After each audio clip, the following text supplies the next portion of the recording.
everybody, and welcome to Speaking of Sustainability, the show where we introduce you to the leaders and change agents making a difference in the sustainability space. I'm your host, Colleen Falicki.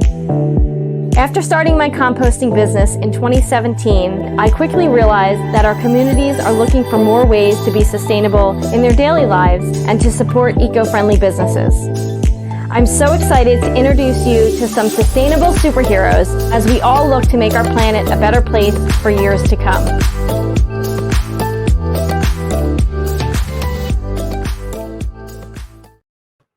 Hello, everyone. Oh, I love that music. Welcome to Speaking of Sustainability. I'm your host, Colleen Falicki, and I always like to share a sustainable fact before each episode. Today's sustainable fact is reducing landfill waste can reduce air pollution and associated respiratory illnesses such as chronic obstructive pulmonary disease, asthma, and pneumonia. Our goal, keep items out of the landfill, reuse, reduce, recycle, rot.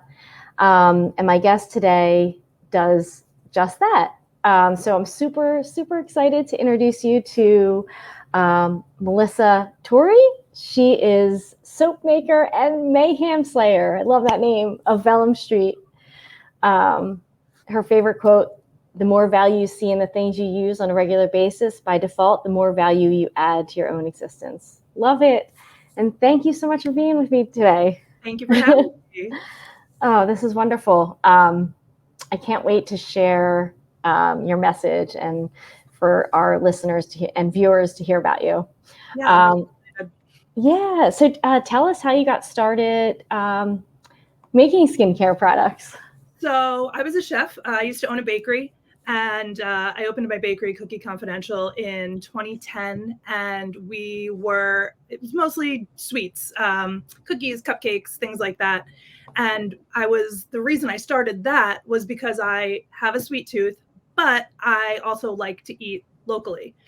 So I started baking with locally sourced flour, butter, not sugar, but a lot of our ingredients, and meeting a lot of farmers in the area around Philadelphia. And it was people would be like, oh, is it healthy cookies? I'm like, it's not healthy, it's still sweet, but our impact is a lot smaller environmentally, but bigger as far as like the local business, like commerce goes.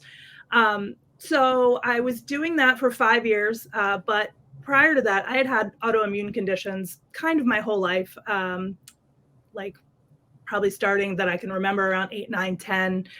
And it started to get worse as I got older, and I had been to doctors and misdiagnosed with a lot of things. I was misdiagnosed with Lyme disease and Hashimoto and a whole cavalcade of things.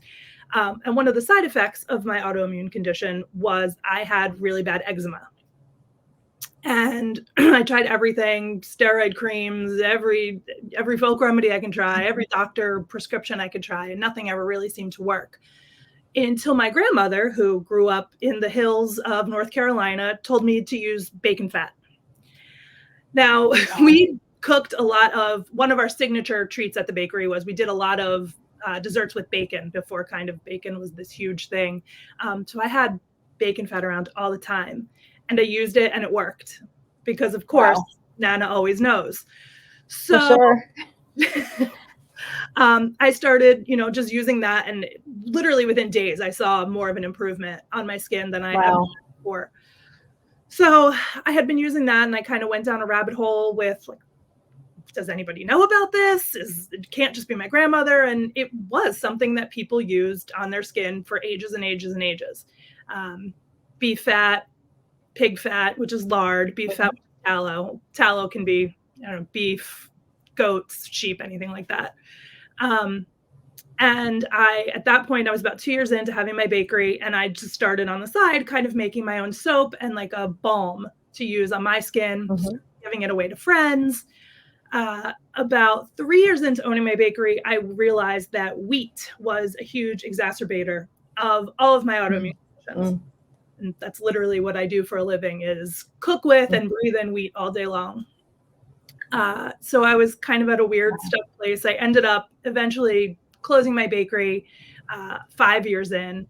And it was a shame. We were doing really well. I had been fortunate enough to do a couple of shows on the cooking channel. I was on Cupcake Wars and Chopped and all of that like fun stuff.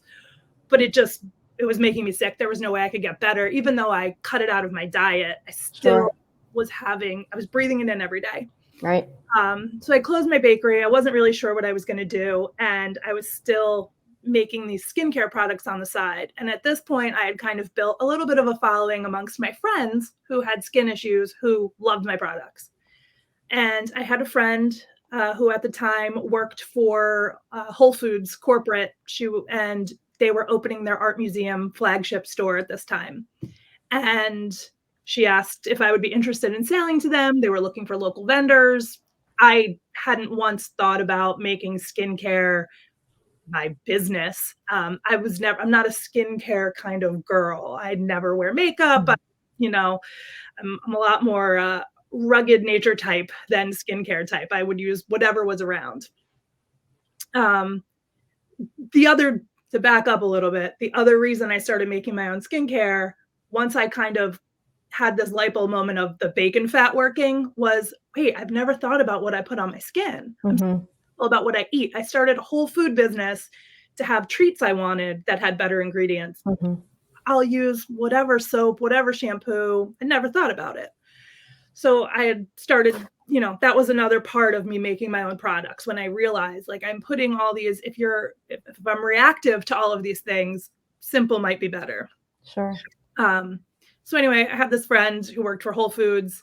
Even though I wasn't planning on having a business, she set up an interview for me with them to pitch my product. So I had come up with a friend of mine, a logo and a design and a name of a business within 3 days before I had to go pitch this product. And Is it the same name? Yes. Okay. So the name comes from, have you seen Fight Club? The movie Fight Club? I have not, no. Okay. Well, are you familiar with it at all? I am, yeah. So in the movie Fight Club, Brad Pitt's character has a soap company. And the soap company is called Paper Street Soap Company. So vellum is a type of paper, and it's a type of paper that soap used to be wrapped in back kind of when soap was a commodity that only really royalty and rich people had. Vellum also used to be made of the stomach lining of cows. Oh, wow. I didn't know that. Almost. We make it with cellulose now, and it's not anymore, but that's what it was originally made out of. So soap was originally made out of animal fats, and vellum paper was originally made out of the stomach lining back when we used all of the parts of all of the things that grew. And so that's where the name of the company comes from. That's also where my job title of soap maker Mayhem Slayer comes, because in Fight Club, there's Project Mayhem, which is them kind of like wrecking the city and wrecking civilization. So that's where all of that comes from. Love it. So I went in and I pitched my product to Whole Foods, not having any idea what I was doing. And they fell in love with it. They picked it up. They wanted me to go national. I was like, I literally make this in the kitchen of my 600 square foot apartment. Let's start with one store. Sure. And over the next year, I kind of grew into a couple of stores. And that's when the Amazon takeover happened and things changed drastically. I will forever be thankful to the staff of Whole Foods who originally brought me on, because I had no idea. I was a chef. I didn't know there's things with, legalities with labeling and what you can say and what you can't say and what has to be on a package. And they walked me through everything, and they were so kind and so helpful. That's awesome. And so when the Amazon takeover happened and they either started getting fired or leaving because things were not good, I didn't feel comfortable selling my products there. So I pulled out and I left. And I just started focusing more on small local shops and doing kind of pop-ups. My business was really part-time up until 2020. I started Vellum Street in 2015, and it wasn't until 2020 that I took it full-time. Wow. Fascinating. I've known you for a while, but did not know that and the story about how the name, your name and everything. So. A lot of people don't put it, only like once a year, somebody will be like, hey, did your name come from Fight Club? And I'm like, it's cool when people do get it, but don't feel like you should have, because most people don't put two and two together. Fight Club is one of my favorite books ever. I think it gets a really bad rap as this like toxic masculinity kind of like over the top violent movie. And what it really is just kind of a narration on those things and what society is and capitalism. And it's so much deeper than I think people give it credit for. And it truly is one of my favorite books ever. And the movie's incredible as well. Now I need to see it. So should I read the book first or watch the movie? I would always say read the book first. Okay. But the movie is really good. If you don't want to read the book and you just want to watch the movie, it is very good. It does a good job. It's Brad Pitt's in that movie, right? Brad Pitt and Ed Norton. Okay. Oh, and Ed Norton. All right. Yeah. He's a local guy. All right. So I think like Maryland. Oh, okay. Awesome. Good. Well, thank you for sharing that. My pleasure. Your story. I want to kind of dive a little bit deeper and ask you, what is something you may feel many people aren't aware of when it comes to sustainability? And I know we've probably talked about this before, but I would love for you to share with our listeners and viewers. So I think that probably anything that giant companies are trying to sell you as sustainable is not sustainable. I'll start there. If you see any big company, probably anything that's on like I don't want to say anything bad about supermarket chains, but on a large supermarket chain's shelf, most likely it's not actually sustainable, even though they're promoting it as a green product or a sustainable product. And, by this, I mean a lot of things like the, plant-based milks, maybe plant-based foods in general, unless you're actually eating vegetables. And even vegetables, you have to be careful. I don't think what people realize is that once marketing gets involved and dollars get involved, they're going to sell you whatever they can. Food is really important to me. Where it comes from, how it's grown, how the people who grow it are treated, what that growing does to the land. And I don't think, cows and cattle ranching have been vilified as of late as being really, really bad for the environment. And CAFO farming, giant farm operations can be very bad. But small regenerative agriculture farms are actually very beneficial for the land they're on and the environment they're on. And the same can be true no matter what it is that you're farming, whether it's cattle, whether it's a tomato, whether it's corn, soy, anything that's a giant monocrop that's kind of a singular thing that's not working with the environment it's in, and as opposed is just kind of creating one vast thing that gets rid of everything else around it, isn't good for the environment. Whereas anything that's a system, an ecosystem, Sure, kind of mimicking the ecosystem that it's in, is probably going to be beneficial for the environment. good to know. That's I feel like regenerative agriculture is kind of becoming more and more known. And again, like you said, with the animals and, cows are getting a bad rap and things like that. But in the ecosystem, it's not like that. And they all work together. We forget sometimes that, if we're looking at just America in general, it was full of buffalo before the Europeans got here. There was millions and millions of buffalo. Are we going to, when people want to blame cows for their methane, are we going to blame the buffalo that were here for thousands and thousands of years for destroying the environment? No, we're not. Yeah. It's what we do with them. It's not the animals. And I think that we get easily tricked as humans. We get very easily tricked by marketing and things like that. And when we're told the same message over and over and over again, it's easier to believe, oh, if I make this choice instead of this choice, I'm helping. But I don't think oftentimes we are helping when we make those choices because there's money behind it. Sure. If somebody's telling you a story, and I say that about me. I tell people all the time, ask me questions. Don't just believe what I'm saying, because I am selling a product and you don't know that I'm selling it because I actually care. Right. I could just be selling it because I want your money. Now, that is just part of it. I do need money to live in the capitalist world we've created, but I do also care. So I'm happy to answer people's questions and educate a little bit if I can. That's great. That's good to know.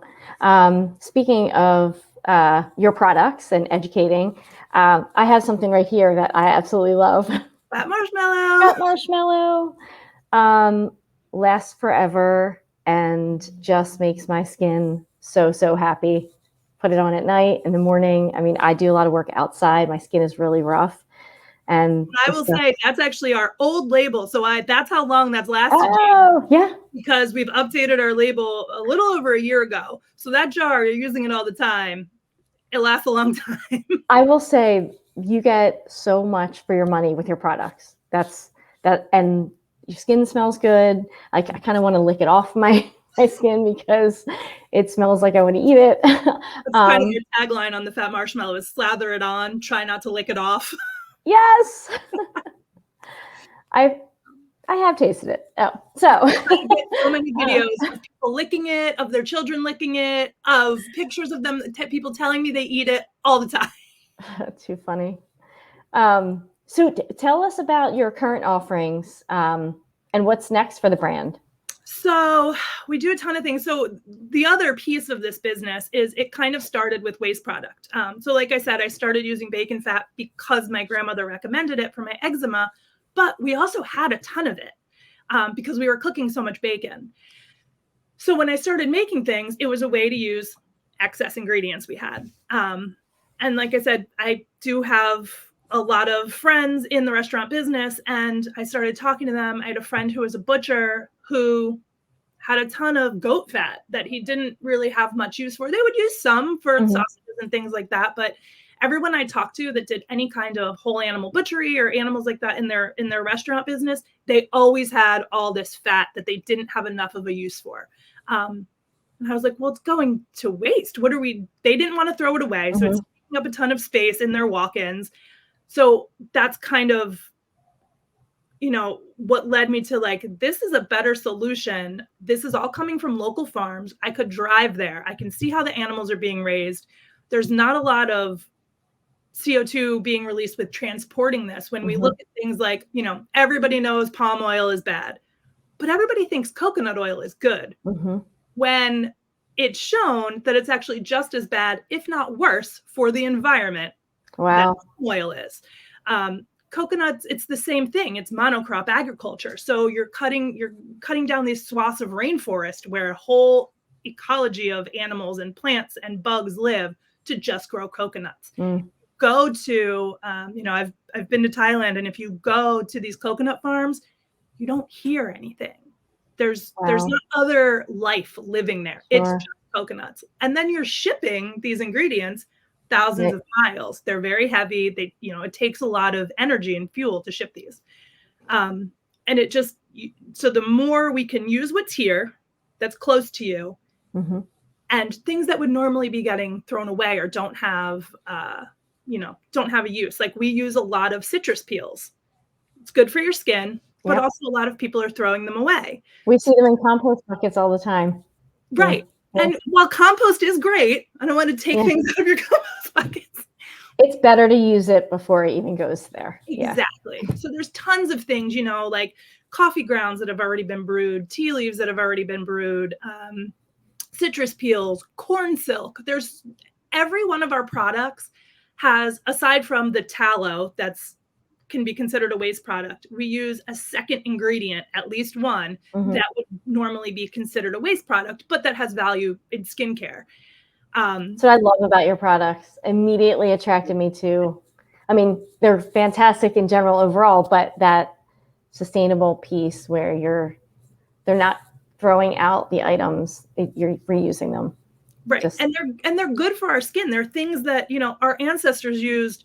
No matter where you're from in the world, your ancestors were using things that they had to treat their skin ailments. So like potato peels we use in our rosemary chamomile. When kids potato peels are almost similar to like what like an oatmeal bath will do in a way. It's not exactly the same, but if you have very itchy or dry skin, the starches are very soothing. So there was another thing that I learned from my grandmother. The kids got poison ivy. After boiling a bunch of potatoes, they would give the kids the potato water to take a bath in. Wow. And it calms down irritation. It's not none of these things that we're using are going to solve your problems. It can help. Absolutely. So that's kind of where all of our products have come from too. I'll usually start with an ingredient that either I know is a waste product or someone, I know that as a restaurant will be like, hey, I have a ton of X, blood orange peels, lemon peels, coffee grounds, potato peels. Can you do something with it?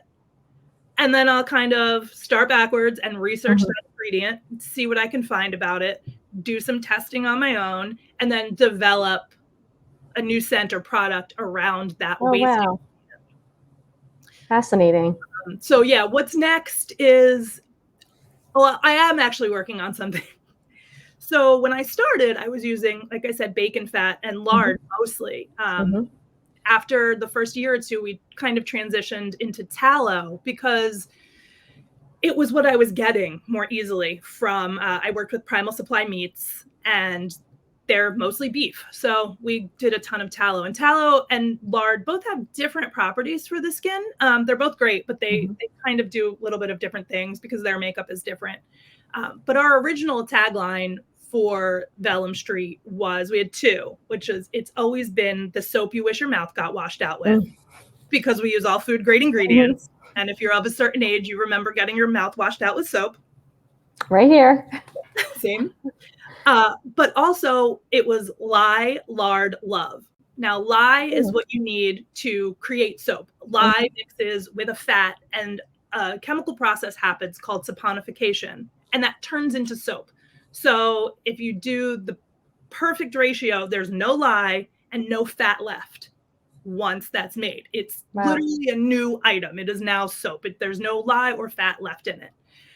We do something, and a lot of people who make soap do something called super fatting, where you add a little bit more fat than the lye can turn into soap, and it makes it extra moisturizing.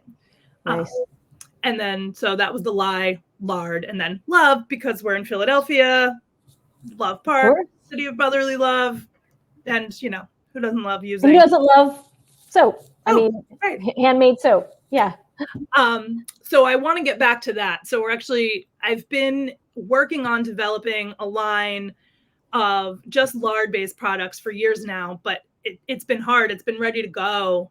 But we've grown so much since I started doing this full-time in 2020. Our growth has been exponential. Tallow skincare also became really popular during the pandemic for whatever reason. So where before there was maybe 2 or 3 companies when I was doing it, now there's literally hundreds, if not thousands, that are now making tallow skincare. But it's done nothing but make people more aware of our product.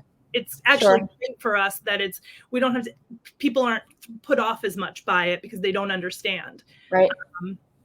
So we've been so busy and been growing so much the last 2 years that I haven't had time to launch what we're calling hogwash, because it's made from hogs.